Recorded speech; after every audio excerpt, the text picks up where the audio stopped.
trying to talk Hold the on. mayor into maybe pulling together a Let group of me people, send him. Webster and those guys, so they can have a larger conversation about what that would mean for them out there. I don't know. So when we have that No, conversation, we're not live yet. Okay. Okay. Well, there's everybody. Waiting for Paul. Oh, can you hear us now? Paul. Maybe not. Yeah, Yeah. Paul. I just sent Paul a link. Okay. Just wait a second for Paul, please.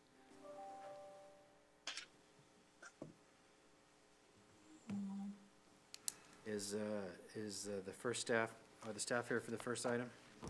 I Jill? have not opened the Oh, I see. Okay. the room yet. Mm-hmm. Did Paul get his second link? Why is this not working? There he is. Okay. Okay, you're ready. So let me go ahead and open the webinar real quick, and then we can. Okay, now we can go live. Are we live? We are. Yeah. Thank you. This is the Clackamas County Board of Commissioners, Tuesday, February 2nd, 2021, policy sessions. Gary, you're up. Thank you, Chair Smith. Your first policy session is Housing Authority Development Updates. This is a monthly update on the work of our Housing Authority. We have Jill Smith, who is the Executive Director, who will be the main presenter, and she has some staff joining her. So, Christina, if you could bring in, it looks like Jill, Devin, and Mayor Stemple from Gladstone as well. Yes, Jill is here. All right, Jill, please go ahead. Hello, Chair Smith and Commissioners. Thank you so much for the opportunity to be here. Is Ann Leenstra also being brought in? I want to make sure she's included. And yeah, is she there? Yeah, bring her in. I apologize, Commissioners. You are now sitting as the Housing Authority Board, the Board of Commissioners of the Housing Authority of Clackamas County. Thank you, Gary, for the clarification. Thank you. I just want to do a quick introduction, and then I'll turn the meeting over to Mayor Stemple, who's graciously joined us, and Devin Ellen, who is our Interim Director of Development for the Housing Authority. And we have been asked by the previous board to provide you with regular ongoing development updates. So we'll be asking your guidance if that's something that you'd like us to continue, and exactly how you might want us to present that information to you. Today, we're taking the opportunity to provide you with the packet of updates on all developments, but we would like to go a little bit deeper with you and kind of introduce you to the Webster Road project. The reason we want to go deeper is we anticipate in April coming before the Housing Authority Board to receive approvals for construction closing that will likely occur in May, which is very exciting. And Mayor Stemple has joined us specifically because she's been such a critical partner, as has the city of Gladstone, in this work. And she's very familiar with the need that exists there. And we've asked her to share that information with you, kind of as an introduction to this project. Are you ready? Yes. All right. Hello, everybody. It's nice to see you all in 2021. Hopefully it's going to be a much better year. Thanks for asking me to participate today. And Jill, thank you very much for choosing Gladstone for that first low-income housing project that we all know is desperately needed. I wish I could tell everybody that the problem's been solved, everybody in need has been housed, but every single day that I'm out there talking to people, I realize that it's getting worse and worse every day. One project isn't enough. We need to have 20 more like this being built right now, and then more coming. To start, I wanted to give you just a couple statistics, which I'm sure most of you are aware of. The recent housing needs analysis that Clackamas County did identified this horrible number for Gladstone, that 57% of our citizens are low to severely low income. That's over half of our population of just under 12,000. 35% of our households are severely rent burdened, paying more than 50% of their income for housing. We're the third highest in the state of Oregon out of the 50 of the largest cities. and we're the worst case scenario in the Portland metro area. 28% of our citizens are senior, and from spending a lot of time out there talking to people, these people are in desperate need and are generally too proud to ask. The statistics paint a really tragic picture for Gladstone, but it's duplicated all over our state, so we're certainly not unique. One of the hats that I wear as mayor is that I volunteer for our local food pantry. And when COVID hit, our model changed. It used to be fairly simple. Now it's a struggle. Every single day, we're still trying to find innovative and safe ways to provide food.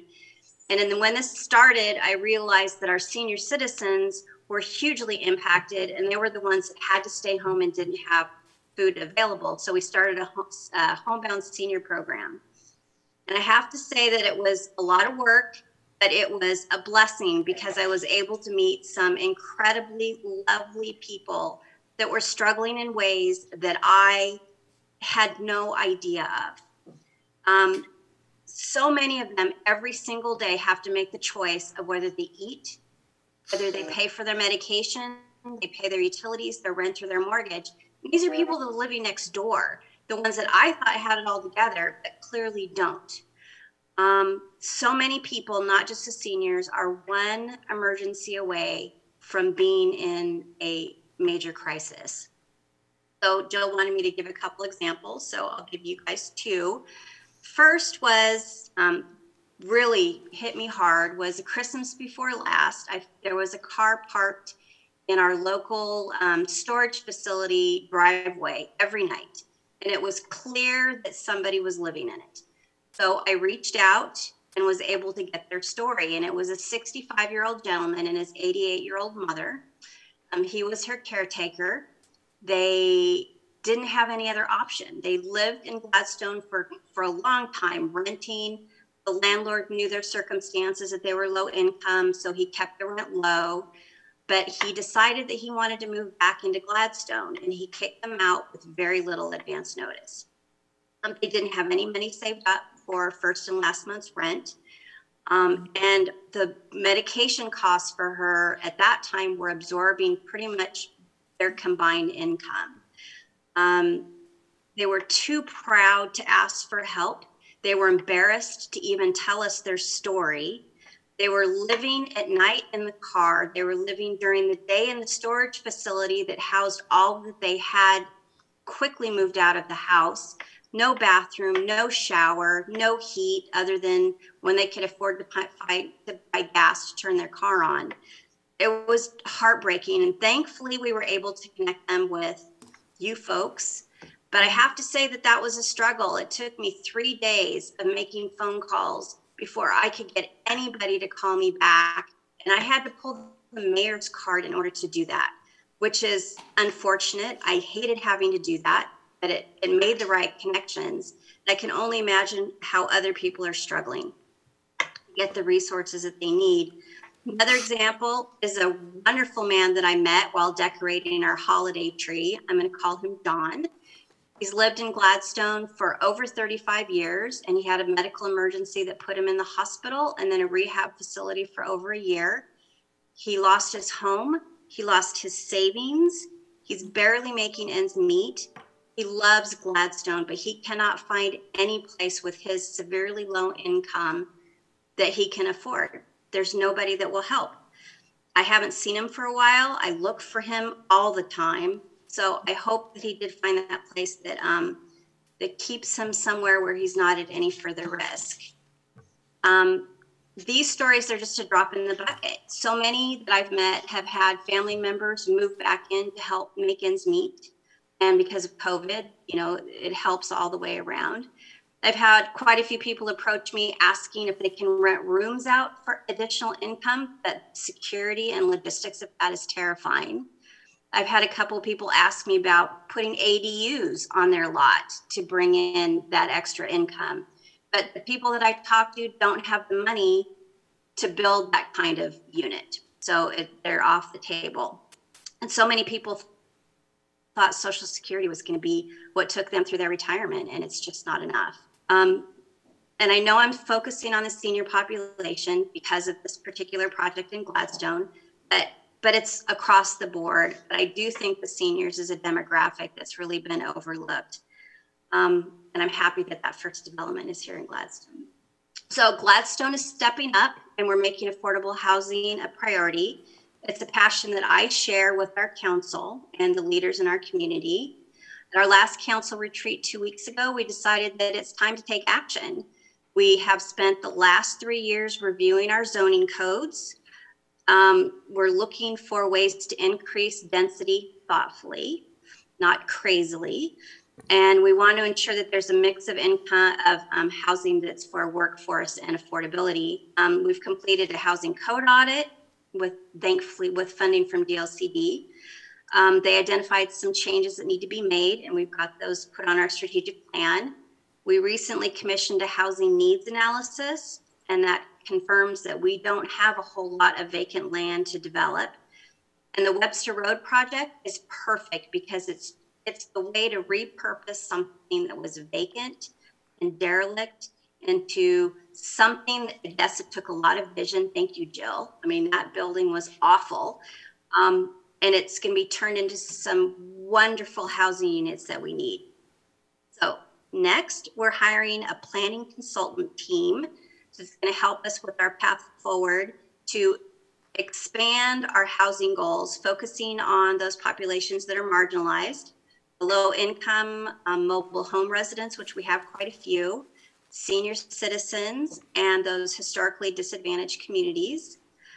We hope that all of those new zoning regulations are going to be put in place by the end of 2021. So my takeaway from all of this is that the Webster Road project is not nearly enough.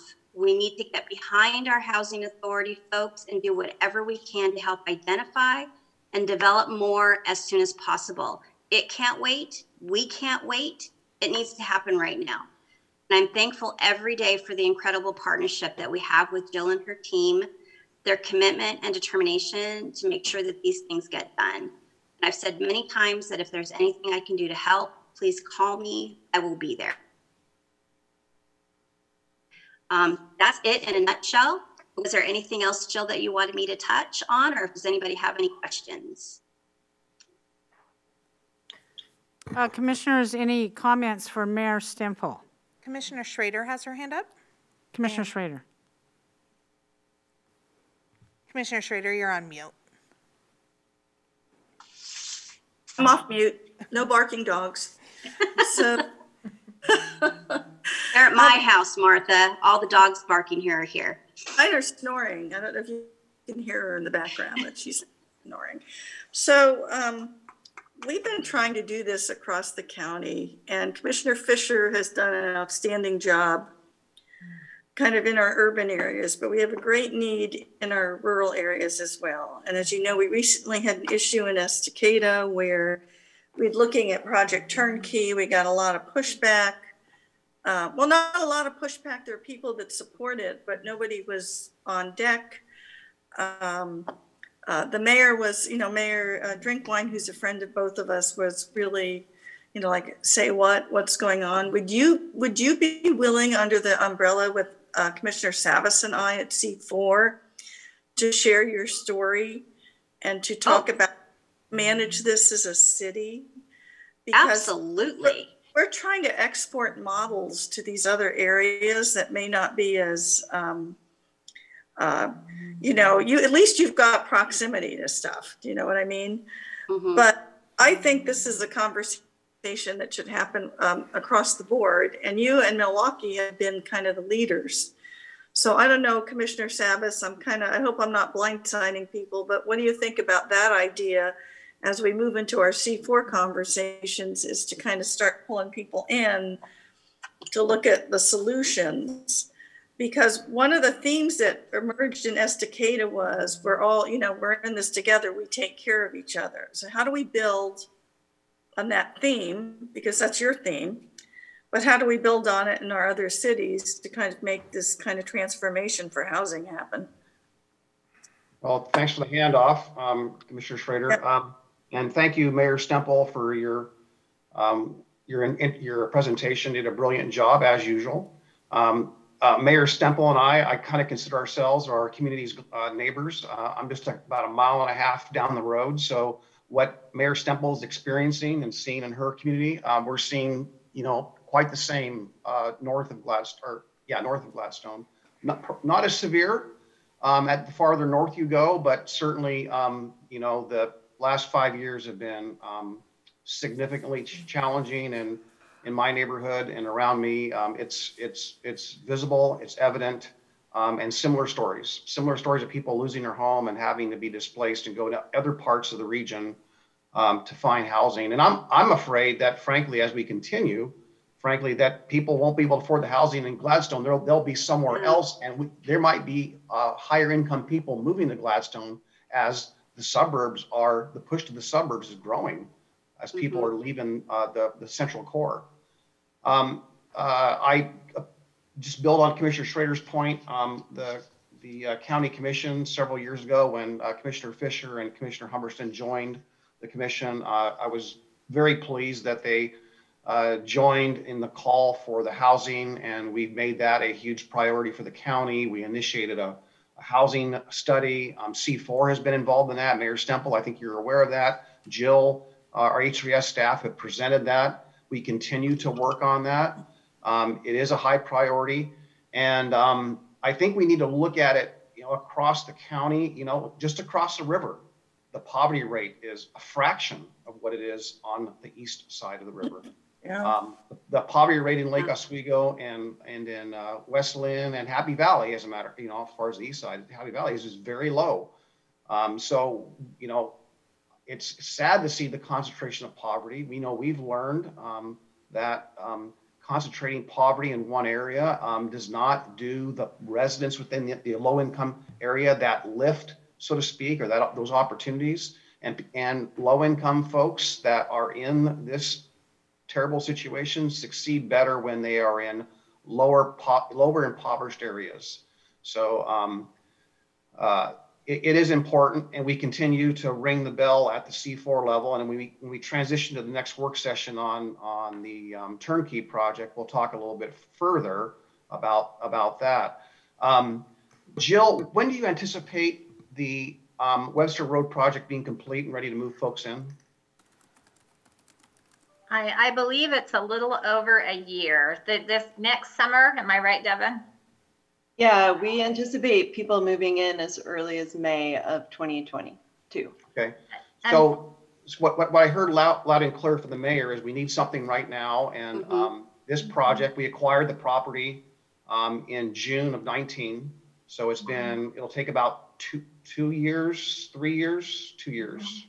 Yeah, about 2.5 years or so. 3 years. 19, yeah, thank 20. you. Yeah, thank you for that. This is an update, and we have a lot of issues to get through, and we have a huge discussion on Project Turnkey coming up. So I'm going to urge us to get back on track with the purpose of this update. Thank you very much. Jill, you want to proceed? Yes, thank you, Chair. I just want to quickly weigh in regarding Paul's comment. I agree with you that we need to worry about deconcentration, and that is one of the reasons why we agreed early on with Mayor Stemple and the community that this project is prioritized for the residents of Gladstone. We have already created our occupancy standards, and people will be screened and admitted on priority basis if they already live there. And I think most folks want to stay, home where they're from. So hopefully there won't be negative impacts by this project being, in Gladstone. And with that, I'm going to turn it over to Devin to give you more information on the project itself.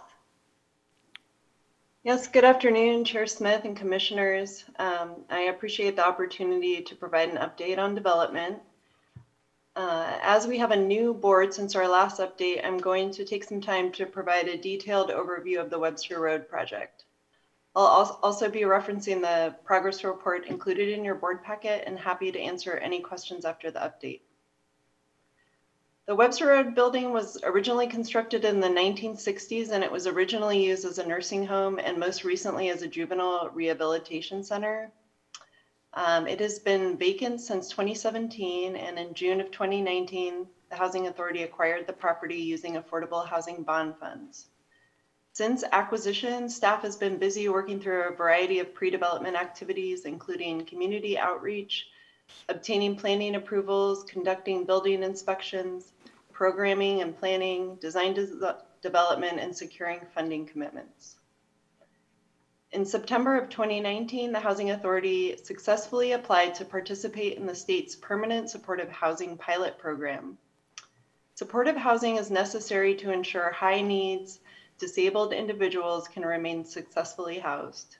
It is critical that case management provides links to essential services necessary to meet individual needs in order to reach personal goals. For example, addiction treatment, job training, healthcare, behavioral health services, money management, and income acquisition might all be examples of needs. Studies show that public investment in these services can create tremendous long-term savings for taxpayers. The Permanent Supportive Housing Pilot Program paired intensive staff training about supportive housing with capital and services funding for the development of supportive housing units. And in April 2020, the Webster Road project was awarded $2.4 million in capital funding and an annual services subsidies to support 12 units reserved for disabled seniors with a history of homelessness. Design and programming best practices identified in this training, combined with the onset of the coronavirus pandemic, helped inform our redevelopment strategy. The pandemic really highlighted the need for resident autonomy and self-sufficiency, because the building, as it was originally designed, had shared half bathrooms in between units and a bank of separate shower stalls. Meals were prepared in a commercial kitchen and provided in a communal dining hall. It's important to the Housing Authority that each resident has the ability to prepare food, bathe, and use the bathroom in their individual units. As redesigned, each unit will include a full private bathroom, a food prep area that includes a sink, fridge, and microwave. Common area amenities include a community kitchen, a dining hall, a community living room, a laundry room, an exam room, and various meeting and conference spaces. In addition, we'll have a landscape courtyard and a community garden for resident use. Once complete, Webster Road will provide 48 units of affordable housing to seniors on fixed incomes or those making less than $20,000 per year. Funding sources for this project include 4% low-income housing tax credit equity, affordable housing bonds, permanent supportive housing capital funds from Oregon Housing and Community Services, county home funds, project-based Section 8 vouchers, and a permanent mortgage. So that's a little overview of the history of this project, and I have a few current updates. So as we said earlier, we're tracking towards construction closing in May with completion slated for early spring of next year. We anticipate residents being able to move in as early as May 2022. Our contractor, Walsh Construction, plans to go out to bid in late February, and we expect final construction pricing in early April. And the Housing Authority recently selected Home Forward to provide property management and resident services for the building. As Jill alluded to, we plan to submit an authorizing resolution to the board in April, allowing us to sign final loan docs, and we will bring this forward in a policy meeting as that date approaches. And with that, I'd like to open it up to any questions. Gary, would you like to say something? Oh, no, just where staff, I appreciate your great work. You have exactly 5 minutes left for all the questions from the board. So we'll expedite this as quick as we can, and then we'll move into the 2 o'clock session. So, commissioners, any quick questions? I got a quick one. Did the design of this project require any residential building code changes? It did, yes, to meet accessibility and current building code. And I don't see any questions from the I don't online see any commissioners. questions. I want to thank the staff for coming in and briefing us on the Housing Authority. I've taken a look at all your projects, and you're doing good work, and thank you very much.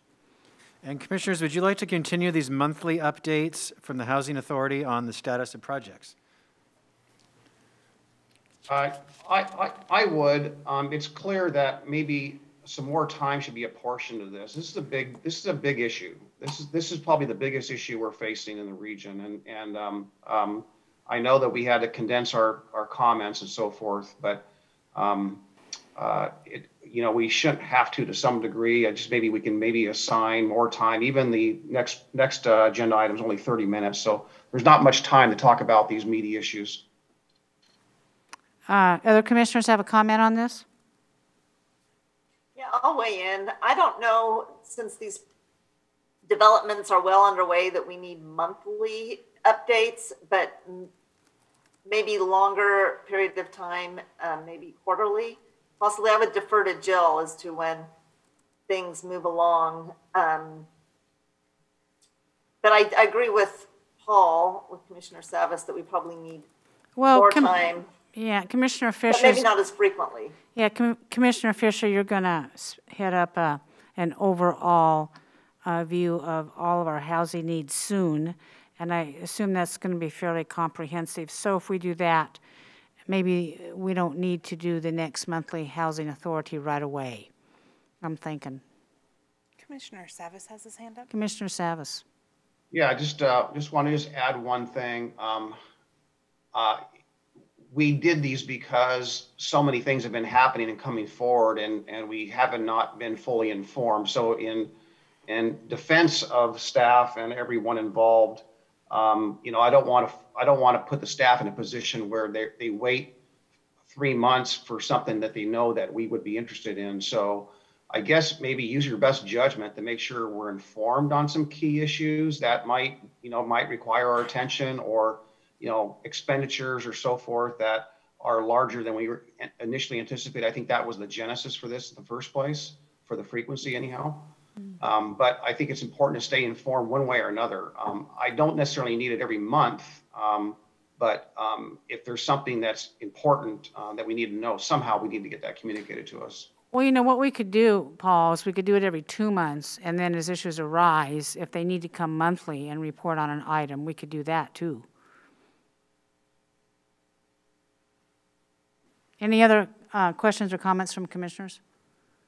It doesn't look like it. Okay, Gary. Okay, so we'll move these to every 2 months for 1 hour, and if there's a pressing issue, then we'll bring it to you before then.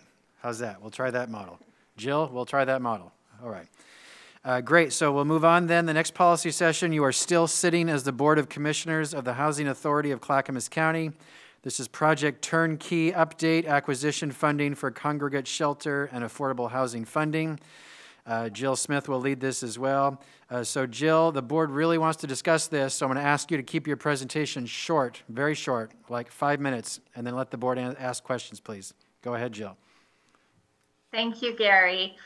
Would you please bring in Tom Kemper? He's a consultant with the Oregon Community Foundation, and his expertise here I thought would help just to answer questions.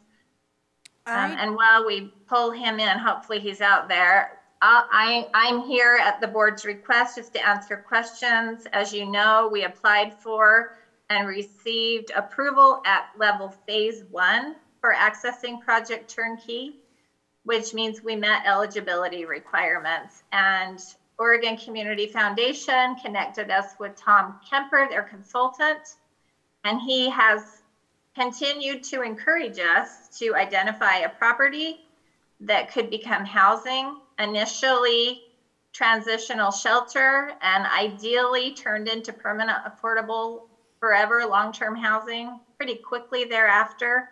Tom is supportive of us identifying another property and accessing this rare resource. We've identified some potential options, but I just wanted to ensure that the board understands and agrees with us moving forward. And if Tom is here, I'm not sure if he has it, I'm not seeing him. We can turn the time over to him and to your questions. Yeah, he is not in the attendees list. Well, let's go ahead with the commissioner's discussion on Project Turnkey, and when he arrives, we'll just insert him. So, who wants to talk first? Commissioner Savas has his hand up. Commissioner Savas. Sorry, thanks, Chair. I'm sorry I missed the the Thursday meeting last week, trying to get some transportation issues addressed in our region. So, Jill, could you tell me, because I was really interested in that one facility, the larger one that had 45 some odd rooms available, the hotel, which seemed to meet the goal of 50, which I thought was a goal. Could you tell me how much money we are actually eligible for? Because you mentioned it was too expensive, I think. So I'm just kind of curious, if there's a way to augment that funding to bridge the gap. That's a really good question, Commissioner Savas, and that was a question that I asked Project Turnkey yesterday, and Tom was seeking that answer. That hotel was estimated, the one you're referencing, to be for sale for about $6.5 million. The consultants were asking us to stay as close to 3 as possible. So because that hotel is on our list of potentials and is really high on the list as something we're interested in, I did ask Tom to find out if there was a way that we could align Project Turnkey funding with other funding. So he's checking on that. Yeah, and the preliminary conversation we had last week, and that is that I mentioned this before, that one of the easier aspects is of siting it is going to be whether or not it's close to a neighborhood or a community, and that particular hotel is not directly adjacent to any housing, and so the issues that come with low barrier types of facilities are less impactful in that environment compared to a housing environment. So if there's a way, I'd like to hear, I'll just stop now and listen to what Tom has to say as far as answering that question, and then we'll just carry the conversation from there. So I'll stop. So I did run that up the flagpole, and we had talked about that earlier and sort of concluded that it really doesn't work well with the way Project Turnkey is structured. So the preliminary answer is no, but we're going to run it up the flagpole with OHCS and see if we can't get a different response from them. Sir, could you stop for a moment and introduce yourself, and who do you represent? Oh, my name is Tom Kemper. I'm a longtime real estate developer investor. I'm a consultant to the Oregon Community Foundation. I'm on a contract with them to help them get through their real estate, identifying properties, helping people get them under control, and helping them through due diligence and closing. Sure. Thank you very much. So you're saying that you don't think that the property in question would be able to meld 2 different funding sources together? That's it. Because of restrictions on Project Turnkey or some other restrictions? It's the way Project Turnkey is structured. I see. So are you telling me then that Project Turnkey can only have its own funding source? That's the preliminary indication that we've got. So we need to find a property that fits within those parameters of pricing and so forth. Yes. And what would be the maximum price allowed for a property? Well, we in the Wildfire Fund, we had 10 applications. 8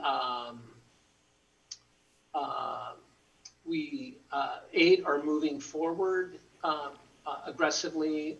We're overfunded at 8, so we probably will only be able to fund 7, maybe 8 projects. They vary. I believe they vary in amounts from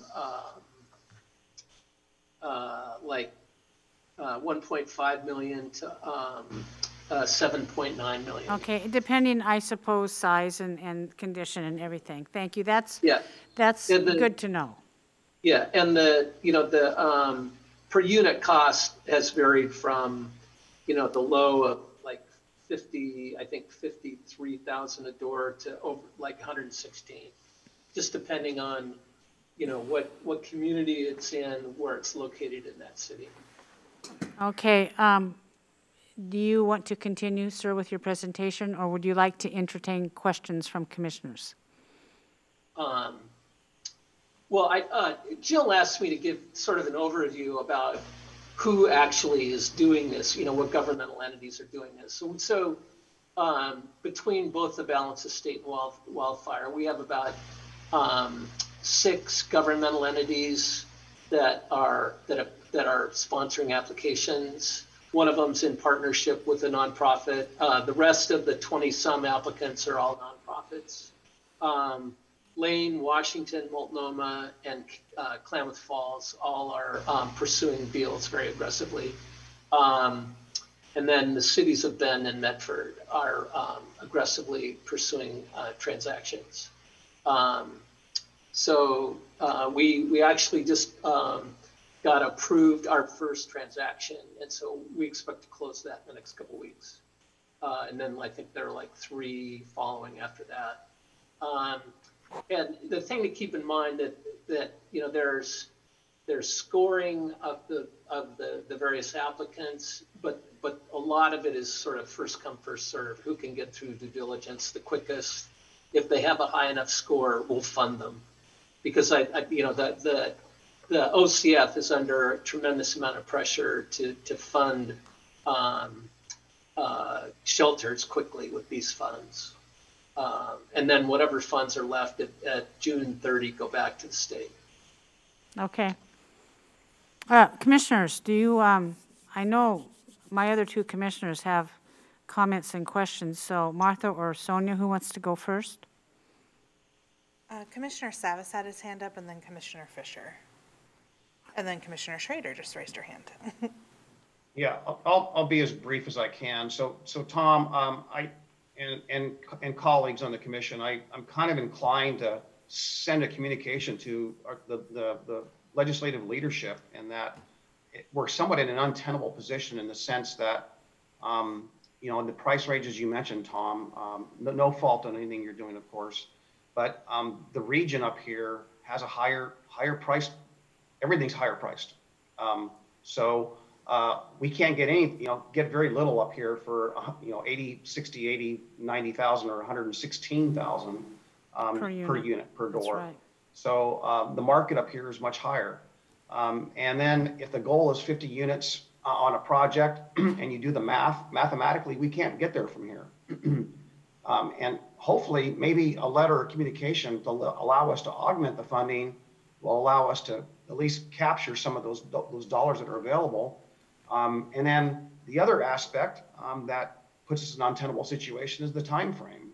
If there can be a commitment with us or the dollars towards us, and then have the actual time to do the due diligence, do the public outreach and all that, great. But it just seems like we've been in this somewhat of a compression. And I apologize somewhat, because when this first came to us in November and weeks following, I was under the impression we had to do this, get it all done by December 31st. Yeah, well, Paul, thank you for that. You know what, in interest of time, we need to hear from our other 2 commissioners on this. Who's up, Christine? Commissioner Fisher? Fisher, please go. Thank you, Chair Smith. So Commissioner Savas, you spoke to what I was going to be asking about as well. But I'm just curious, Tom, there are more projects than there are dollars. And could you just explain the importance of adhering to a tight time frame?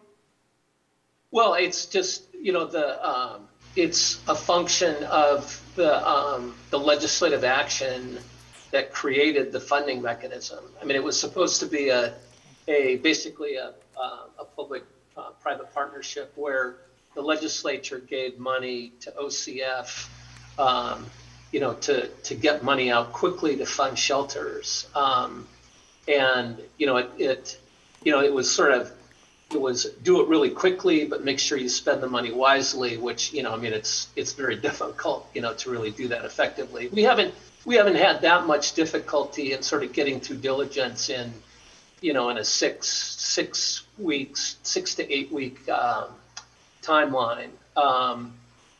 But see, at June 30, OCF under their grant agreement has to give them whatever money they haven't spent, they give it back to the legislature. Thank you, Commissioner. Thank you, Commissioner Fisher. Please continue. Thank you. So timing is important. It is, I want to make sure my perception is correct, that it is a first come, first serve type of process where they will score the applications as they come in.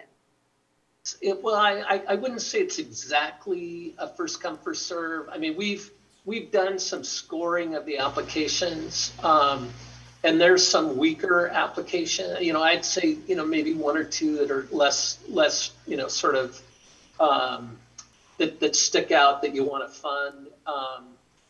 But you know, but generally it's you know, who's able to get to the finish line the quickest. You know, because see, the way they did is in phase one, you know, applications were filed, they were analyzed by the advisory committee, and then if they were, you know, if the organization's plan and the organization itself met the requirements, they went into phase two, and that was get a property, get through due diligence, and get to closing. And then phase three is get to closing. So, Okay. So that helps me. The process then is to begin the due diligence phase, which is the community engagement, which happens after purchase and sale, initial purchase and sale agreement.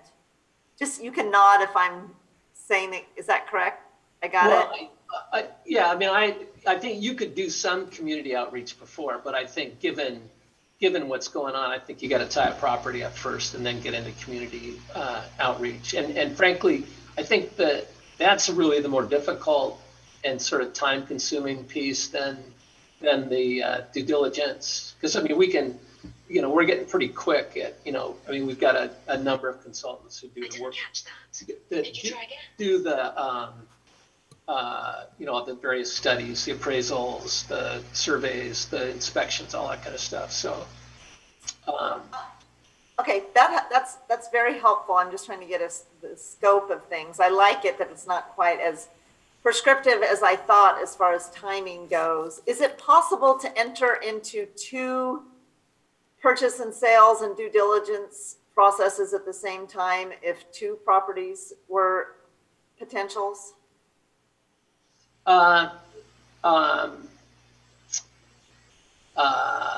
Probably not. Probably not. I mean, you know, literally you could, but I think OCF would want you to choose a horse and go. And you know, I mean, you could have a backup. But I mean, we would focus on sort of a primary property to get it through due diligence to a close. Okay, thank you. Any other questions, Commissioner Fisher? I may, after I want to hear what Commissioner Schrader has to say, then we'll probably have a suggested process moving forward. Okay, well, good. I look forward to that. Commissioner Schrader. And Commissioner Schrader, you're on mute. Here's the issue we're dealing with here. We have identified a property. Yes, we could move forward with due diligence, but we have a significantly split community, including, quite frankly, the city council. So to me, and I lobbied for this and said, yes, let's do it. So I helped the Association of Oregon Counties to move this forward. So thank you for telling me who's accessing it. But the issue that we're dealing with is the whole trust in government issue. And that is that we can acquire a property, but we are seeing significant pushback from folks in a split community. We have folks who are really still angry about how we handled fire issues out in Estacada, for example. We also have advocates who say, yes, there is a need. And both groups, including the mayor and the city council, felt relatively uninformed. So it's something that puts us in a bind in terms of that trust in government piece. Because if we want to move people along to this whole premise, and we want to make sure we get the service delivery systems, and we want to make sure the infrastructure in place, for a number of these folks, it's appearing as if we're putting the cart before the horse. So if I was to have a chance to take a second look at this, I know that we can move forward, but there's more hurdles within a community than we anticipated, or we should have anticipated, and that we should accept. And that's the dilemma that we are essentially dealing with. So yes, we can do due diligence. We could buy a particular property, but we're putting it in communities that have not come together in acceptance of that this is something we should do and we should be doing together.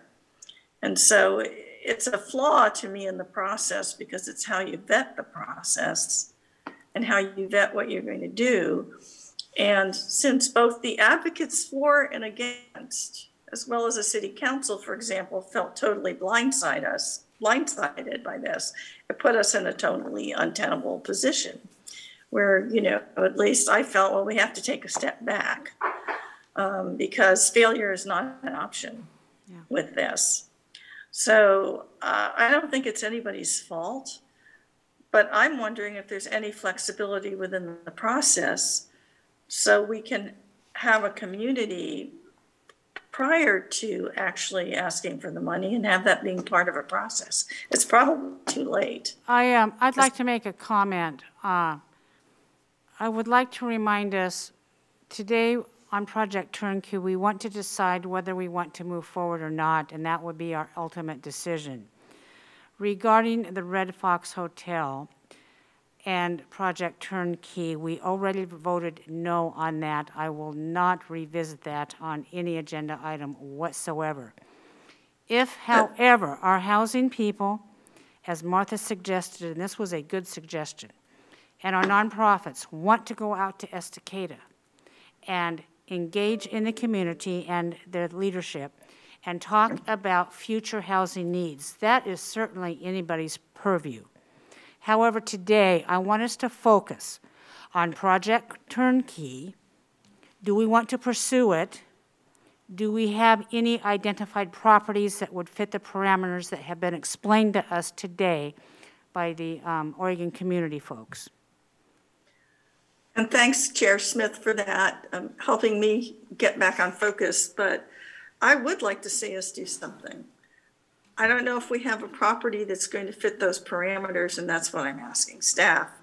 It seems as if we have a property, but it's too expensive. So I kind of like it. So we have one that's too expensive. I guess since we do have time, and it's only the 1st of February, and the funds, you know, availability of funds and a deadline we're looking at, if this board wants to pursue Project Turnkey, we could say yes and then have staff go out and try to find something. But I want to make it very clear to staff, the community and any local governing bodies must be in consultation, and they must be notified, and they must be listened to. And quite frankly, I don't think we can do it. But if the board is willing and wants to pursue Project Turnkey, I am willing to give them the latitude. Great. Commissioner Fisher, and then Jill Smith has her hand up. Yeah, Commissioner Fisher, go ahead. I'll if Jill has her hand up, let's hear from Jill first, and then I'll. Okay, go ahead, Jill. I just wanted to share that understanding the board's, the expected direction that you just gave us, Chair Smith. We met with Tom yesterday and we reviewed a list of potential properties, and OCF and Tom did give us the nod to move forward with your approval, regardless of some of the prices being a little higher than we normally would. Just because it's a good opportunity, and if we can make it work, it's worth trying for. Okay. Commissioner Fisher, would you like to chime in? Yeah, so Chair Smith, I really appreciate your framework and the way that you gave direction. I think that we should give staff I agree with that. Staff should have the latitude to do what they do best and go out and explore what's possible. I think giving the guidance that if there is a local jurisdiction, to check with the leaders of that community, whether that's the mayor or key city council members or the city administrator. I think that's a really good process to follow so that there aren't any surprises like apparently happened with Estacada. And I really appreciate Commissioner Schrader, who's weighed in on the importance of continuing the process in coordinating with our local communities. Because I think we missed an opportunity potentially in Estacada with the community not understanding that a total community engagement process would ensue that could have resulted in workforce housing in that community. But Chair Smith, I agree with you. That train has left the station, and I can't see us revisiting that unless there was some extraordinary circumstances that were to present themselves to us. Well, so good. I would like to move that we authorize staff to move forward and identifying properties and proceeding with Oregon Community Foundation in moving forward with. Commissioner Fisher has made a motion. Do I hear a second? Seconded. Commissioner Schull has seconded. I'd like to open it up for discussion. Commissioner Fisher, I'd just like to clarify the motion that staff is clear that we do need to engage in the community and or jurisdictions as much as possible. We've already have 2 strikes on us on 2 projects. I don't want to be embarrassed again. I really don't, staff. So you need to report back to us as soon as you can on your findings and go forward. Any other comments? Commissioner Savas has his hand up. Savas, go ahead. Are you sure, Chair? Yes, go ahead, Mr. Savas, Okay. go ahead. Okay. Yeah, I'm going to support this, of course. I want to. I think the chair and Commissioner Fisher and Commissioner Schrader have covered a lot of the concerns I have as well. And I appreciate the clarification that we don't have to do a purchase and sale agreement first, that we can do the public outreach first, perhaps, or in advance. I would just say, and maybe if Estacada is cleanly off the table, great. But I certainly think that the city council ideally can meet and sort out any differences they have.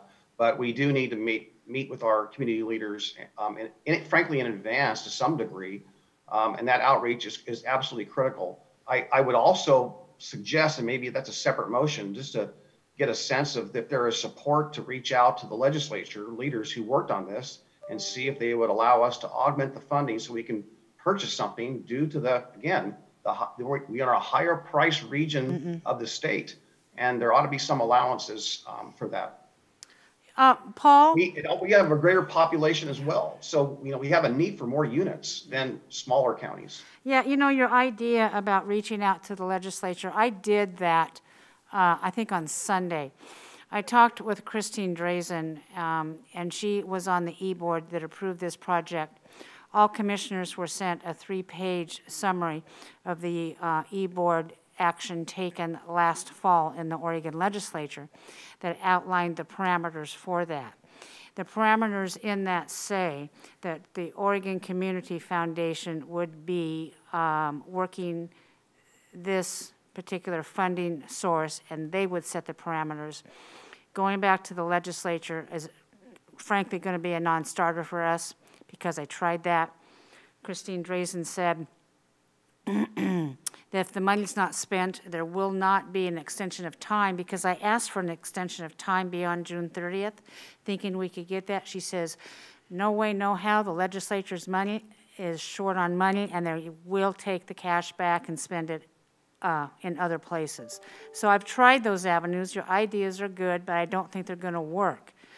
I think we just have to work with Jill Smith and the Oregon Community Foundation and see what we can shake out of the trees, see what comes down, and just, wait. Any other comments?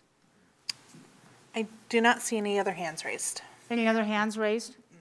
I would just add, Chair, that the only advantage of the communication is that it's officially on record, and that way everyone who was part of that e-board is cognizant of what our situation is, and I think that's the more imperative thing, so that there's no misunderstanding that we didn't like the program or whatever perception it may be. I think we need to make sure that no one is, because I got a little bit of feedback that perhaps there's a few people that were very dissatisfied with the fact that of our action on Thursday. Well, it wasn't our action. I think we're responding to our voters.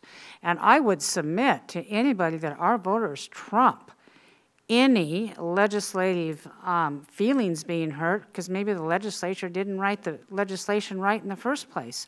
So I'm not too worried about hurting legislators' feelings, because frankly, they all come from the districts that we represent in Clackamas County. So we need to move this along. Thank you, Mr. Savas. Christine, I'm going to call for the poll. Okay. Commissioner Fisher? Aye. Commissioner Savas? Aye. Commissioner Schrader? Aye. Commissioner Scholl? Aye. And Chair Smith? Aye.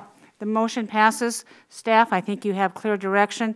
Thank you, everybody, for working on this. And Gary, what's up next? Yes, if I may just add to staff, so as soon as you have identified a potential hotel, you need to tell the Board of County Commissioners first, and then engage the community, including city councilors if it's within a city, and then do the purchase and sale agreement. That's the proper order here. So, sorry, I needed to say that. All right. Thank you, Gary. Thank you. We're now moving on to the next policy session. You are now returning as sitting as the Board of County Commissioners for the rest of today. Is HR here, Christina? I still do not see them. Okay, Christy or Evelyn are not there? Okay, we're gonna, is PGA there? Dylan I have or Chris Chris? Lyons. What? I have Chris Lyons. All right, so surprise Chris, we're gonna jump ahead a session because we're missing HR, so we're gonna jump to the Board of County Commissioners listening sessions and town halls. We have Public and Government Affairs staff, Chris Lyons, to present. Oh, there he is, all right. I say your name and there you are. All right, Chris, are you prepared to do this? Yeah, Dylan's going to join too. Okay, great. So you only have 15 minutes, so 5-minute update. I know I'm putting you ahead here. And Drenda or Christina, could you call HR to see where they are at, please? Yes.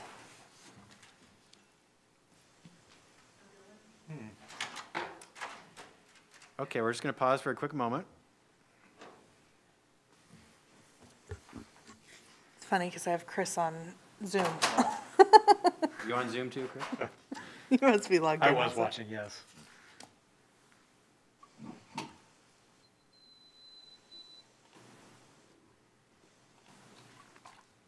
Trying to when to do that.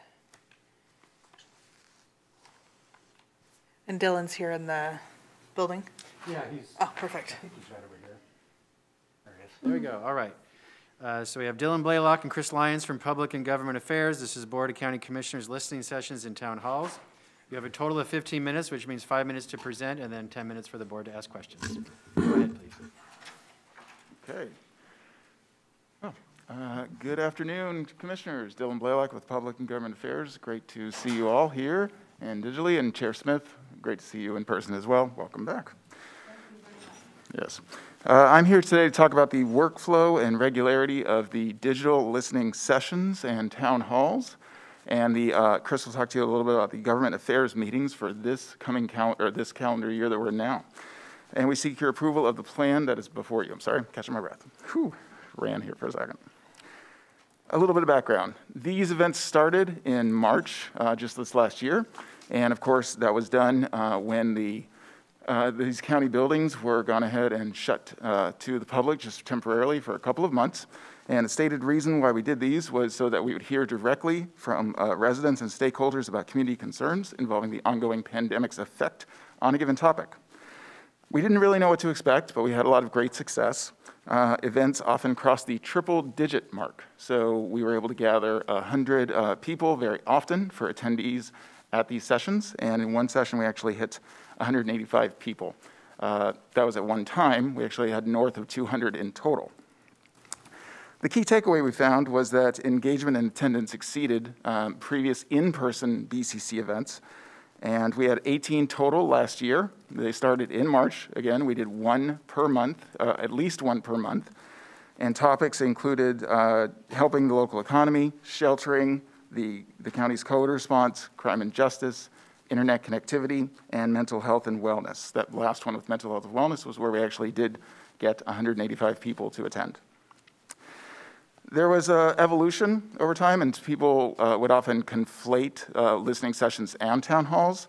The differentiation in PGA's mind is that town halls featured all 5 commissioners, but listening sessions featured 1 to 2. Is that for public meetings law, or does it matter? It didn't. So listening sessions, like you say, are between 1 and 2 people, and I apologize for interrupting, but that question came up earlier. Okay. Can't listening sessions be more than 2? They can. It was just the way that we differentiated it, to ourselves. We had listening session style town halls where it was often a mixture, Chair, as far as whether or not the primary task or the primary reason for commissioners to be there was to either listen to the community. It was like that with the Spanish language town hall. Primarily, we wanted to hear concerns from the community. There were other ones where it was primarily us presenting information. That's just how we think of the difference internally. I think the only real difference was when there's 3 commissioners, of course, we have to notice it particularly differently. Chair, I could not hear you or the question you posed to Dylan. I don't know if your mic is off or whatnot, but I couldn't hear it. The question I posed, thank you very much. I did turn my mic off, I apologize. The question I posed to Dylan, Paul, was what you raised earlier, the difference between the listening sessions of 1 to 2 people and the town hall was 3 to 5. And he says that's just how they put it together. I think that they sound like they're flexible Yes. in doing what maybe the board wants. Yeah, they're specifically built to be flexible, Chair, just because sometimes we are going out there to primarily listen, and sometimes we're going out there to give information and just hear what people say. We like that. We like to build in that flexibility depending on the topic. Okay. Okay. Let me see. So the proposal before you is that we would like listening sessions to be held on a given day for each month. And town halls to be held quarterly, unless, of course, county administration comes to us and says we'd like to do one on a more urgent issue, and then, of course, we would appease that. The issue is that a lot of times previously we would only get finalization on a topic a few days before, sometimes 4 or 5 days before, and then we would go ahead and start the outreach, the community outreach regarding that particular topic. If we had a few more days' notice and we had these regular sort of proposed topics ahead of time, it would allow PGA to better communicate to a lot of the stakeholders and the organizations around the county and ensure that we could get a robust turnout. That's the general idea and concept behind it. In your packet, you have examples of different topics proposed for the next 4 to 5 months. These, of course, are just examples, but they were put together before the recent update to Performance Clackamas. We would go ahead and take a look at them again in regards to how they fit with your Performance Clackamas, the new goals you have set out, and we could go ahead and match them with those, of course. Well, I have some thoughts on that, Dylan. I see you have our overarching, 30,000-foot goals on there, which is fine. What if we decided, and board, this is, up for discussion, what if we decided to start having listening sessions and town halls on what we planned for the future? For instance, we have some really ambitious goals outlined in our strategic plan going forward. Mm-hmm. Mm-hmm. For instance, do people think there's a need for a new courthouse? Oh, I see. Do people think that there's need for funding of our sheriff's department? Do people like the fact that an agricultural initiative where we're planting and growing and harvesting and producing, packaging, manufacturing to market our own food? Right. And going out with very, very specific topics in mind, knowing the community, well, they're going to come out and talk about anything. I mean, if there's a hot, blazing issue out there, for instance, like wildfires, or COVID, they're going to want some numbers on those, and we can certainly be prepared to answer that. But I'm wondering, for the future, if we can be a little bit more progressive in keeping with our goals. And we're still wordsmithing those from our retreat that we had. And you don't have information on that yet. And we're just, I think we're just looking at maybe doing things differently with that in mind. I think the listening sessions that this board had regarding COVID and the health issues, and obviously had resounding success. But we're all COVID weary, and if we can go out into the communities and present something for the future to get people's minds on projecting into the future and giving them hope of a new initiative, is where I would like to see us going with that. With that in mind, I'm going to have my commissioners chime in.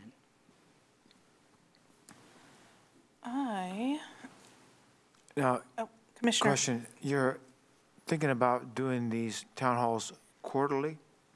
Yes, unless directed otherwise, where we could put something together. With a theme that's put out across the county to attract input on a certain theme, but at some point in that town hall, you would open it up to other issues, right? Is that the idea? It usually doesn't happen that way. I would say, so for example, we've done a couple on just general economic development and what we could be doing to help businesses, for example. You will get the occasional, stray sort of question, and somebody just wants to go ahead and answer that. But generally speaking, people have tended to go ahead and focus on the matter at hand. We also do take questions over email ahead of time, and we usually get many questions over email. And of course, we choose which questions we think are the most applicable to the topic, and then it's always possible that you can get steered off course a little bit, depending. That's the nature of live Zoom calls, but overall, they tend to stay on topic. Commissioner Fisher has her hand up. Commissioner Fisher. Oh, Commissioner Fisher, go ahead. Yeah, I just wanted to respond to Chair Smith's idea about looking what we need to do towards the future. I think that's a really good idea, and that we could come up with some really very relevant and important listening sessions and get input that would really help us as leaders. And I really like that, especially when it comes to public safety. And out of the wildfire and other situation, I had one small little focus group out in Beaver Creek just to talk to a few residents there. Really interesting, informative. It all ties together. So when we're looking at safe, secure communities, and we may even want to include our sheriff in taping, someone from the sheriff's office. Sure, that's a good in idea. Our listening session. Very but I really idea. like that idea of being future focused. I think that's really good. And I agree that we're COVID weary. And that being said, when we're looking at our businesses, I think we need to talk a little bit more than just what the county can do, but what do our businesses need? Because we are a voice for our local community with state and federal government. And every time a business is closing, it's just a heartache. And it's much bigger than us. We've got to have effective advocacy strategies in place. I think you're right, Commissioner Fisher. You're really right on that. Other commissioners, any comments? I do not see any hands raised. Gary. So I'm hearing that, Board, you do agree with the model of having a monthly event, whether it's a listening session or a town hall, the subjects more aligned with your strategic goals and seeking input from the community. So it sounds like that's what we're hearing here. So, And whether it's a listening session or a town hall, I don't know. Maybe, go back and forth.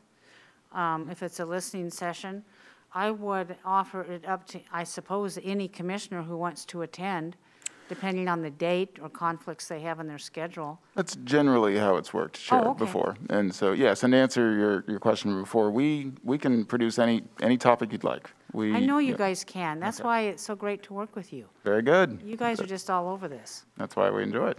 So thanks. Yes, I mean, and just for yours and Commissioner Shull's benefit, we we were very open, and we've done this before where we propose different topics and then the board gets back to us and says, well, we'd like to do this instead. And that's fine. We make that happen. And we're happy to continue making that happen. Thank you, Dylan Blaylock. I appreciate that. Chris Lyons did want to talk about the government affairs section, if there's time. Yeah, so in addition to the listening sessions and town halls, we also wanted to proactively bring you some options in the government affairs realm and ways to connect with our cities and other key partners throughout the year. So you'll see on here, we've proposed some new and some existing ways that we're already doing that. The one new idea is to hold a 1-hour policy session with each mayor during the year. We have a lot of new elected officials in our cities, a number of new mayors. So that could be a good opportunity to hear from them what's happening in their city, ways that we can partner together. An existing option is we have our existing mayors and chair meeting that are held monthly to talk about shared issues and ways to work together. Another new one is with the establishment of our legislative Clackamas caucus. One idea might be to bring in a member or a chair of that caucus once or twice during the year and just report in what's happening, what the caucus is working on, ways that we can help them or vice versa. Perhaps during session and then after session to report out what has happened. Of course, we have the Clackamas County Coordinating Committee, C4, as well as C4 Metro, which meets monthly.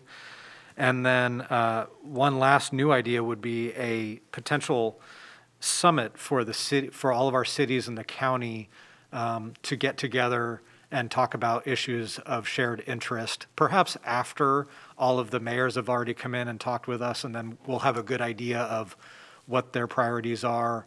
We already know what ours are, so we can figure out what topics of discussion might be the most relevant to have as a group. So Chris, what's the function of C4? To coordinate across jurisdictions at the county on transportation and other key issues. Then that is the mayor's, right? Not necessarily. Some mayors go from some cities, but other cities have city councilors. Well, I had my first chair and mayors meeting, was that last week? I don't remember. Yes. Okay, last week. And the attendance was not 100%, and I don't expect that from anybody. It was during the middle of the day. And it strikes me that these mayors are all volunteers. And we had an hour set aside, I believe. Is that right, staff? I'm trying to remember. Yes. And I tell you what, I struggled to fill the airtime because, and some of these mayors are friends of mine.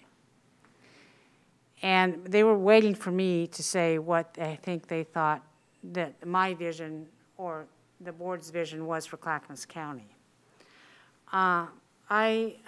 Frankly, I'm hesitant to invite one mayor every month to fill an hour.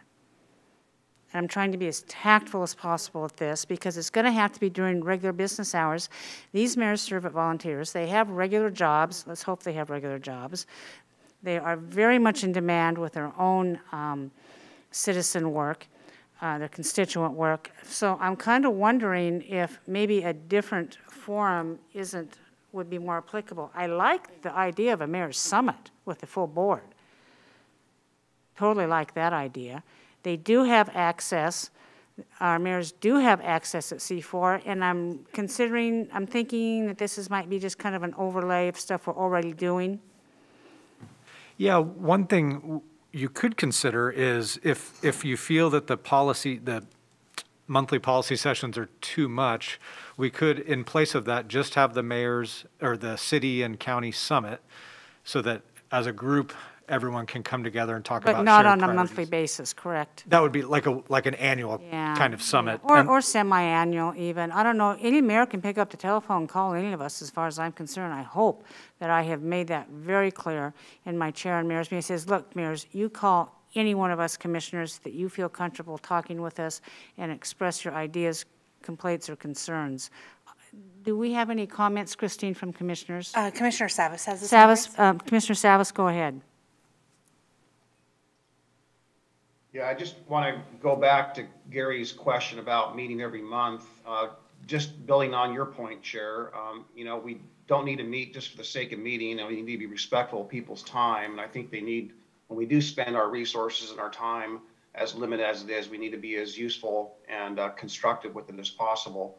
So with that in mind, you know, the listening sessions, as I interpret it, was, you know, something like COVID or something like the forest fires. People wanted to talk about it. We were there literally to listen and let people express what was on their minds about something that they were passionate about and knew about it at a large scale. And then the town halls probably, I think, is probably a more better model suited for what you suggested earlier with regard to, you know, our initiatives or, you know, issues that we want to move, you know, the courthouse, whatever it may be. So they can be educational and be two-way conversations as well. But that's what I wanted to add from earlier. That's all. Next. Okay, other I'm sorry, no other hands. Okay, no other hands. Gary, why don't we go ahead with the listening and town hall sessions, and then let's let our commission think about the proposals from Mr. Lyons regarding the mayor's situation. Is that okay to do? Of course, yes. Okay, commissioners, if at any time you have an idea for that and you want to revisit it, just let me know. Okay, Gary. Very good. Thank you, Chris and Dylan. Thank you. Is HR present? Yes. Fantastic. All right, we'll now go to benefits broker contract with Mercer Health and Benefits. We have our human resources team, Christy Durham, benefits manager, to present. We'll bring her online. Go ahead, Christy. All right, thank you. Good afternoon, commissioners and county administrator. I'm here today to request your approval of the recently awarded 5-year contract to Mercer, the county's current employee benefits broker. And just want to provide a little bit of background for you. The employee benefits broker provides strategic and compliance guidance to the county, as well as actuarial services for our self-funded plans. They also provide guidance on best practices and participant engagement, and they provide substantial support to the annual renewal process for our benefits. They also help with the benefits review committee and share information with them, and that is a joint labor management committee who reviews and makes decisions about employee benefits. The Benefits and Wellness Division conducted a formal RFP late last fall, and the the Benefit Review Committee also participated in that selection. We had a total of 10 proposals that we received and reviewed, and Mercer was determined to be the best to be able to provide the broker services to the county. And so again, that's a 5-year contract that we are putting in front of you today for your approval. And I'm available for questions if you have additional questions that you would like to ask. Questions from any board members? I do not see any hands raised. Mark, you okay? I think so, yeah. I'm good. Gary, do we entertain a motion on this? We need a motion to approve. Yes, please. I'll entertain a motion. I move that we approve the contract with Mercer Health and Benefits LLC to provide employee benefit broker services to the county. Do I hear a second? Second. The motion has been moved by Commissioner Scholl and seconded by Commissioner Schrader. Is there any other discussion? Christine, please call the poll. Okay, Commissioner Fisher? Aye. Commissioner Savas? Aye. Commissioner Schrader? Aye. Commissioner Scholl? Aye. And Chair Smith? Aye, the motion passes. Thank you very much, people in HR, for doing this hard lifting for us. Gary, next up. Very good. We are ahead of schedule, surprisingly. So would you, is DTD staff available, Christina? Would you like to keep moving forward, or would you like to take a quick break, Chair? If we can get staff here, let's get it done. Okay, yes, staff is here. So the next session is implementation of temporary Oregon administrative rules in response to the 2020 wildfires. Our transportation and development staff from Planning and Zoning Division will present, Jennifer Hughes, who's planning director, and Nate Boderman, assistant county counsel. So it sounds like they're online, and Yes. Christine will bring them in here shortly. Go ahead. All right. Good afternoon, commissioners. I'm Jennifer Hughes. I'm the county planning director. And I think I'll go ahead and start us off, and Nate's on deck, I think, if we end up with some legal questions about all of this. What we are here to ask you today is whether you want planning and zoning to implement some temporary administrative rules that were adopted by the Land Conservation and Development Commission in response to last year's wildfires.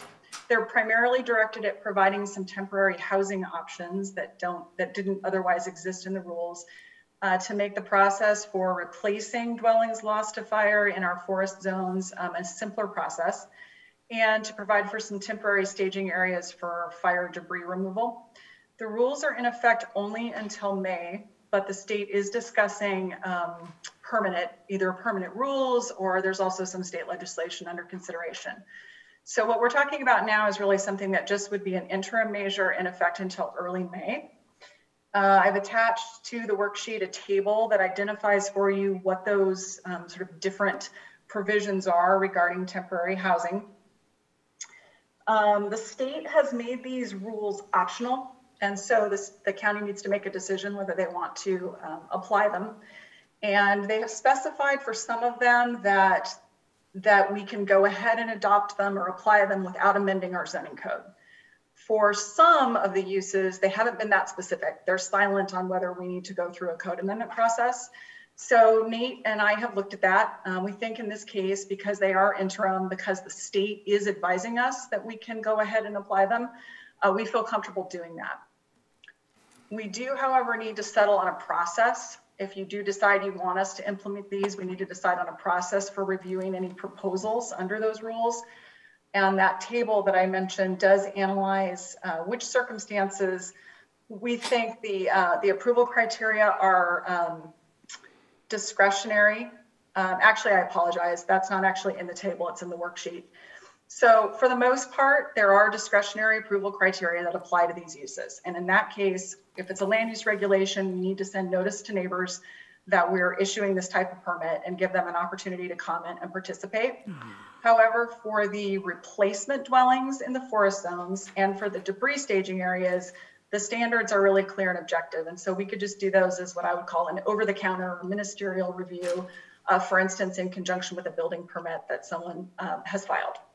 So what staff is recommending is that you do implement these rules. You direct us to implement the rules, that we do so through what's called a type 2 land use review, meaning that we would provide notice. They would submit an application to us. We would provide notice to neighbors and issue a decision that's appealable for all of the uses in the table except the replacement dwellings in the forest zones and the temporary debris staging areas. Those could be done just simply as an over-the-counter review when requested. Jennifer, a point of clarification. Yes. You know, I've had friends who's lost their homes and buildings and livelihoods out there. And one of their main concerns was, you know, geez, this place was built in 1970 and the land use laws were certainly different back then for permitting as they are today. And some were fearful that they would be held to the same standard of today. And you've heard this, you know what I'm talking about. Sure. Yeah, so what allowances or what streamlined measures has staff here at Clackamas County taken? And does the recommendations that you want us to approve here today align with that type of thinking? So I do want to clarify, I'm only talking about land use. So in terms of if you're building a brand new house, you know, you would still have to meet under current rules anyway. There's been some discussions about changing state law, but right now they'd still have to meet current building codes in terms of what they're building, if they're building something brand new. This is just about the land use rules. But yes, it recognizes the fact that these dwellings predate the current zoning.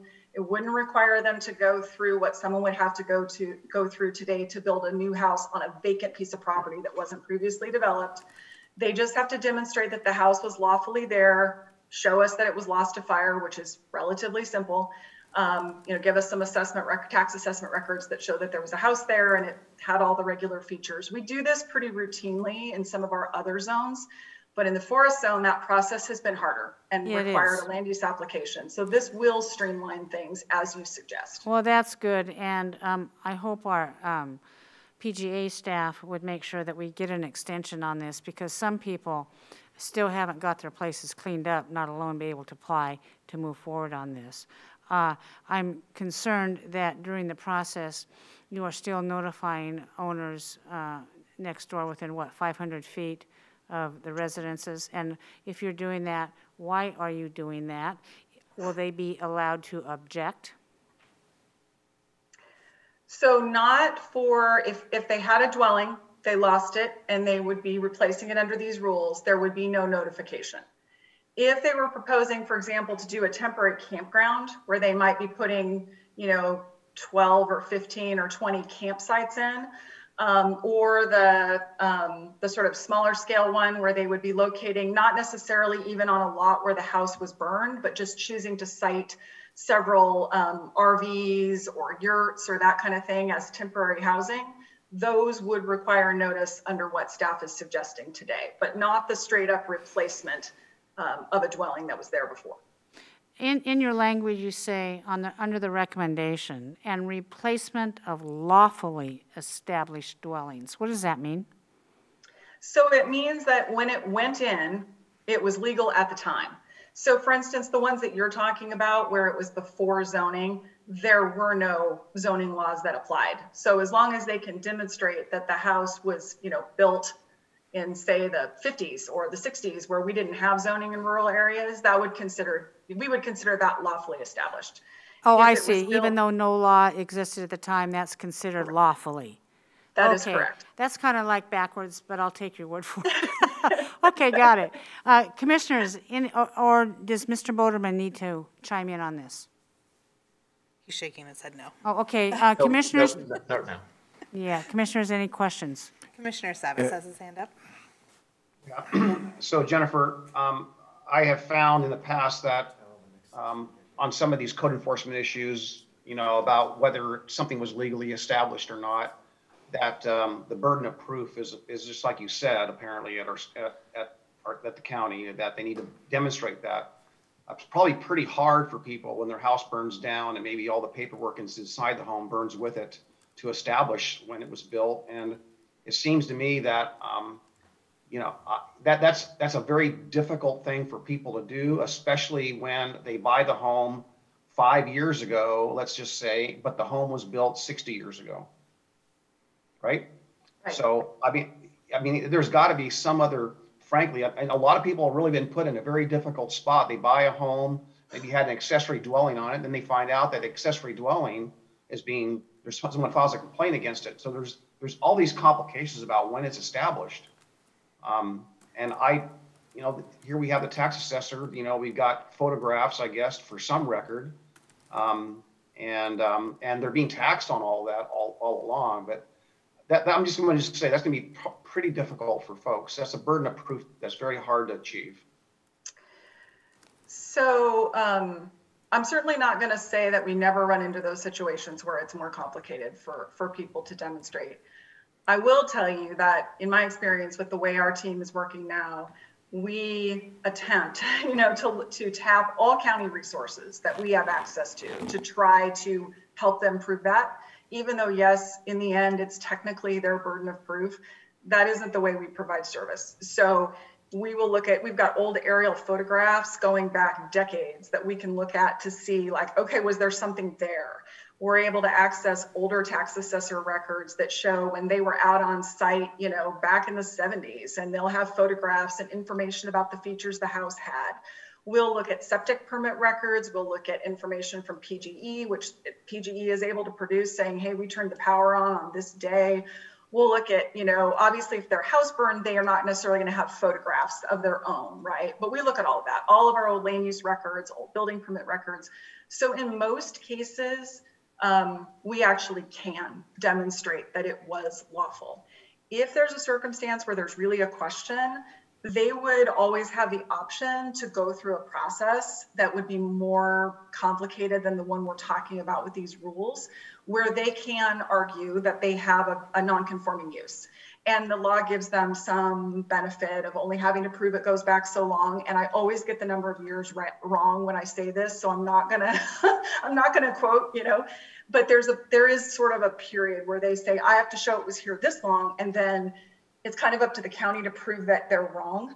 So that does allow, it shifts that burden of proof. And so I think it allows them some protection where it wouldn't just be a no, there's no option for you. So I'm absolutely sympathetic to what you're saying, but I do think that in the vast majority of cases, we can work with people and get them where they need to be with a minimum amount of complication. Any other questions? Chair Smith? Yes. The relaxing of these Oregon administrative rules, do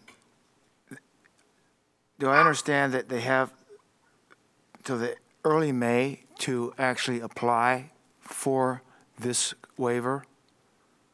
In other words, they have till early May to apply to put in a temporary whatever it's going to be. But how long do they have after that to stay there in that situation? Right. It depends on the particular, they're not all identical, but for the most part, a lot of the temporary ones are about 5 years. It's like a 36-month period, and then we can approve a couple of 12-month extensions. So it is a relatively long period of time that they would have to do this. And I expect that these rules, the state, in fact, I just got an email right before this meeting where the state is talking about an extension to make these rules permanent, although they may not look identical. So I think even for people who maybe don't do something by May, there's going to be an option. And there's a number of bills circulating, and 5 years seems to be kind of the magic number for doing the replacements, which is, it's only been a year previously. Okay. So this does represent, you know, a lot more flexibility for people than they had before. That's good. And the other question is, the people who lost homes, do we have 100% visibility with them on this potential workaround for temporary dwelling? Do they know about it? Outreach? Yes. We haven't really done outreach on this particular thing, but we could certainly do that. Because we got to make sure everybody who could benefit by this knows about it early, because since they only have till early May to take action. Yes, and we do have some people that have already been in touch with our staff, and of course we'll be looping back with them. But I think you're right. We should do some. Okay, thank you. We should do some outreach once you make your decision today. Any other questions, Christine? I do not see any hands raised. I'll entertain a motion to approve option 1 of the staff report. So moved. Do I hear a second? Second. Commissioner Scholl has recommended that we approve option 1 of, what's this baby called? To approve the Oregon Temporary Administrative Rules in unincorporated county forest land to authorize the use of building. That has been moved by Commissioner Scholl and seconded by Commissioner Schrader. Any other discussion? Christina, please call the roll. Okay, Commissioner Fisher? Aye. Commissioner Savis? Aye. Commissioner Schrader? Aye. Commissioner Scholl? Aye. Chair Smith? Aye, and the motion passes. Thank you. Gary? Thank you. Excellent. Thank you, staff. Our final session today, and the staff is here, which is great, is Adult Foster Care Special Procurement Request. We have staff from Finance and Health, Housing, and Human Services, George Marlton and Mary Rumbaugh. So bring them in the room, please. And they are in. You guys can go ahead and start. George and Mary, whoever would go first, please go ahead. Hi, well, good afternoon, Chair Smith and fellow commissioners. Again, my name is George Marlton, and with me is Mary Rumbaugh. And today we're here to discuss the creation of a new class special procurement category for contracts for adult foster care. So I wanted to share some background information on how the county conducts its procurements. Oregon law sets out most of the requirements and processes for public entities to purchase goods and services. The law also allows public entities to establish their own requirements and processes, which are commonly called Local Contract Review Board rules, or also known as LCRBs. So you'll hear that a lot. Clackamas County has codified its own LCRB rules and county code that are applicable to the county in all of its special districts. But generally, all goods and services must be procured through standard procurement processes, such as obtaining quotes or publishing solicitation documents like RFPs and bids. There are, however, special circumstances that warrant the creation of an alternative procurement process for specific goods and services. Those alternative procurement processes are called class special procurements. So Oregon law and our LCRB empower the board to establish class special procurement categories and to approve alternate procurement processes. So that was a mouthful of kind of some background, so I'll go into class special procurements and what those are a little more. So in order for the board to approve a new class special procurement, it must approve a definition of the class of contracts to be exempt from the standard procurement process, like doing bids and RFPs, and they must make two findings. The first is that the exemption is unlikely to encourage favoritism in the awarding of public contracts or to substantially diminish competition.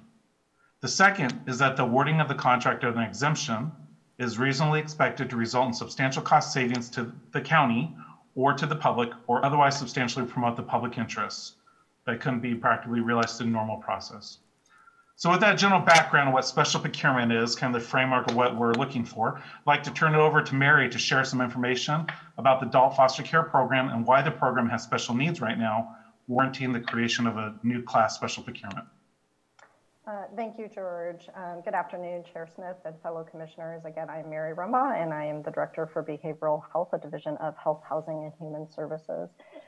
So the Behavioral Health Division does hold a county financial assistance agreement with the Oregon Health Authority. And in that county financial assistance agreement, they actually provide funding for us via what they call service elements. So we receive a particular service element called Adult Foster Home Services. And this funding is specific to allowing us to actually coordinate placement for individuals who are struggling with a serious mental illness and are needing an adult foster home. And our goal always is to have those individuals in our local community. This is where they want to live.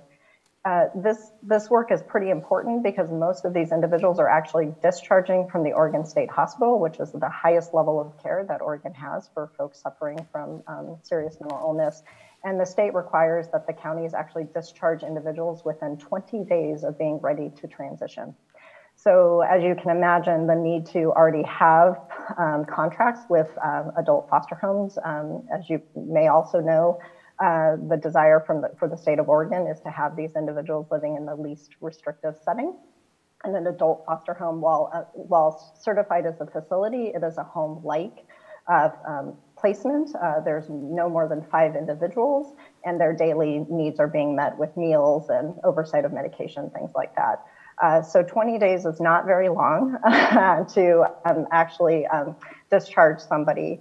And by already having these contracts in place, while it's no guarantee that there would be an opening at the time, certainly by already having an existing contract, this would actually allow us to move pretty quickly if there was already an opening in one of our local foster homes.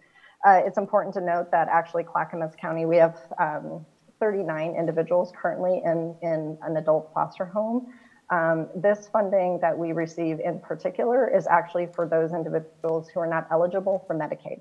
If you're eligible for Medicaid, those foster homes are paid for directly by the Medicaid system through the state of Oregon. These funds are for folks who are not eligible for Medicaid, either because they're often over-resourced, so they have too much income, but not enough to pay for a service payment. So the funding we receive is to pay for services, to provide oversight, and make sure that things like their room and board are covered so that there's no cost to the individual. So of the 39 folks that we currently have in adult foster homes here in Clackamas County, we are funding for 4 individuals who are eligible under this current service funding that we receive. So kind of jumping back, so Mary described some key things that we need help with. To use a normal standard procurement process, we would need to go out and contract way in advance before we have the clients ready.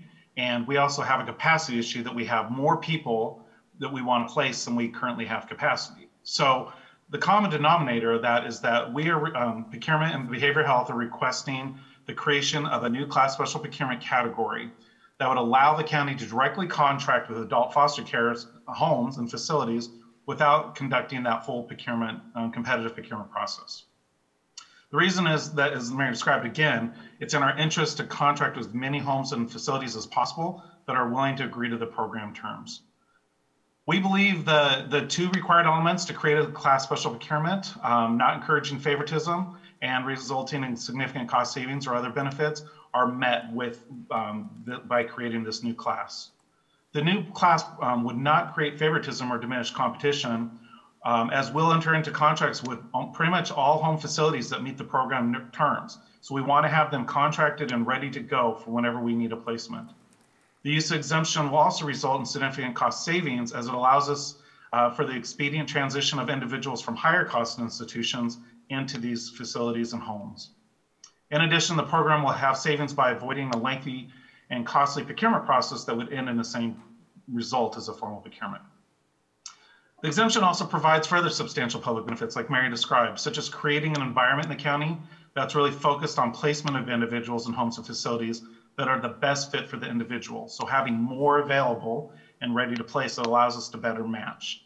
The exemption also provides flexibility to be able to transition more individuals that as needs arise, rather than waiting for that procurement contracting process.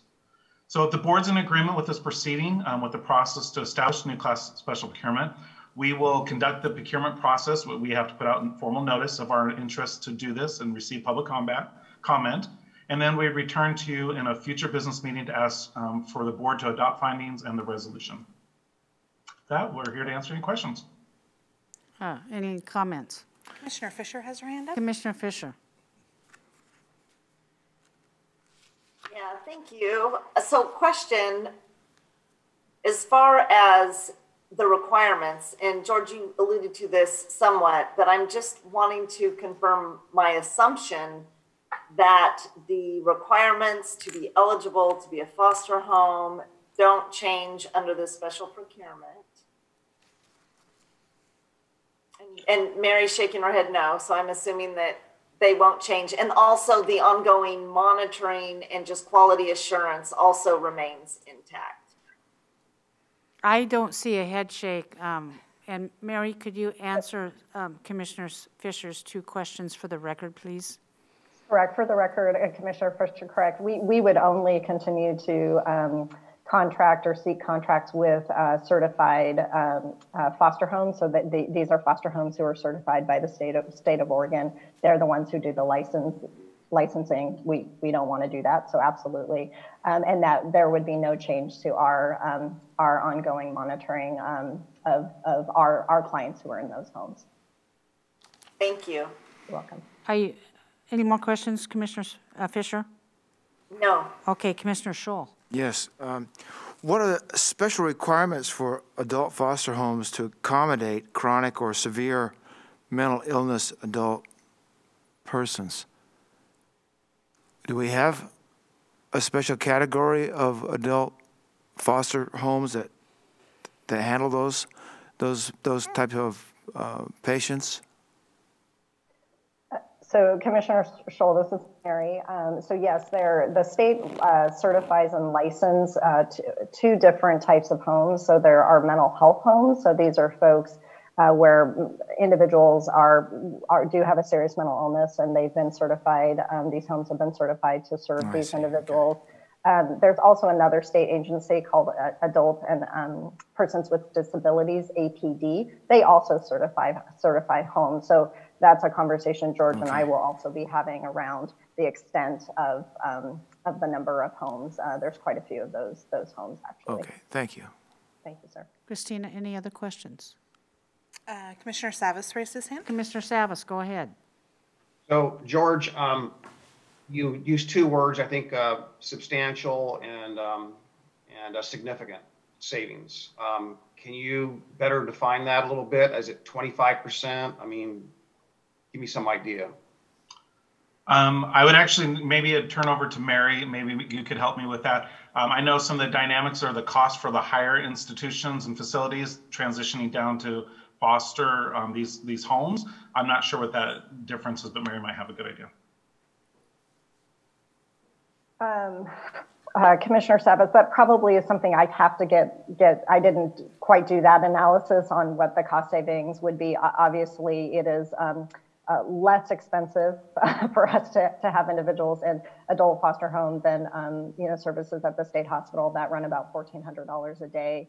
But I don't have exact, and part of my challenge with giving you an exact number is for some of these individuals, we're paying for everything. We're paying for both their room and board and their service payment. For some individuals, we're actually only paying for the service payment because their Social Security actually pays for their room and board. But if that is information you would like, we can certainly easily do a breakdown of what our current costs are.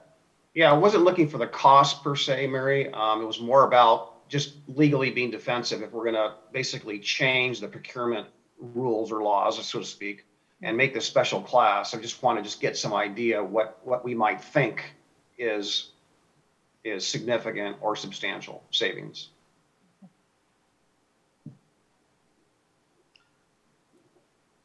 Commissioner Savas, we will look at that, and when we come back to, if we're okay, and we can come back to the board with that for approval, we will make sure that that's updated and we have that better clarified in our statement.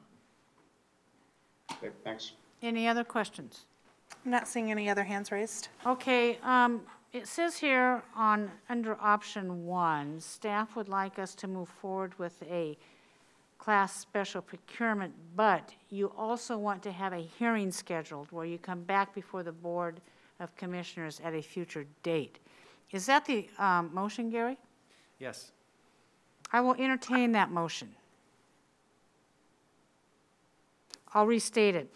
To move forward with a adult foster care class special procurement exception process and schedule a hearing and presentation of definition and findings before the board at a future business meeting. So moved. Second.